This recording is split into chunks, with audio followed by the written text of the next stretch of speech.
എറണാകുളം ഇടപ്പള്ളിയിൽ നിന്നും കാണാതായ വിദ്യാർത്ഥിക്കായി തെരച്ചിൽ ഊർജിതം. 8ാം ക്ലാസ് വിദ്യാർത്ഥിയായ മുഹമ്മദ് ഷിഫാനെ ഇന്നലെയാണ് കാണാതായത്.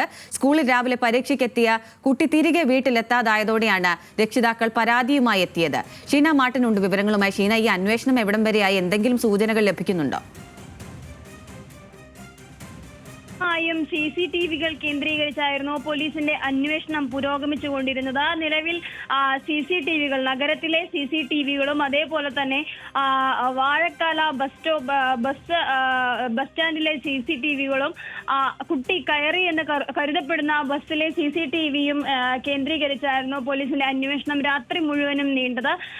രാത്രിയിലും അച്ഛനും അതേപോലെ പോലീസും ഇടപ്പള്ളി ഭാഗത്ത് കുട്ടിയെ കണ്ടു എന്ന് പറയുന്ന ഭാഗത്ത് അന്വേഷണം നടത്തി വരിക തന്നെയായിരുന്നു. നിലവിൽ അന്വേഷണം എന്തായാലും പോലീസ് ഊർജിതമായി തന്നെ തുടരുന്നുണ്ട്. പക്ഷേ കുട്ടി എങ്ങോട്ട് പോയി എന്നതിനെ കുറിച്ച് നിലവിൽ ആർക്കും യാതൊരു വിവരവും ലഭ്യമായിട്ടില്ല എന്നുള്ളത് തന്നെയാണ്. CCTV കേന്ദ്രീകരിച്ച് നടത്തിയ അന്വേഷണത്തിലും പിന്നീട് കുട്ടി എങ്ങോട്ട് പോയി എന്നുള്ള, ഇടപ്പള്ളിയിൽ നിന്ന് കുട്ടി എങ്ങോട്ടേക്കാണ് പോയത് എന്നുള്ളതിനെ സംബന്ധിച്ചുള്ള തെളിവുകളൊന്നും അല്ലെങ്കിൽ അതിനെ സംബന്ധിച്ചുള്ള വിവരങ്ങളൊന്നും തന്നെ ലഭ്യമായിട്ടില്ല. എങ്കിലും പോലീസ് അന്വേഷണം ഇപ്പോഴും പുരോഗമിച്ചുകൊണ്ടിരിക്കുകയാണ്. അഖില, എറണാകുളം ഇടപ്പള്ളിയിൽ നിന്നും കാണാതായ വിദ്യാർത്ഥിക്കായുള്ള തെരച്ചിൽ ഊർജിതമാണ്.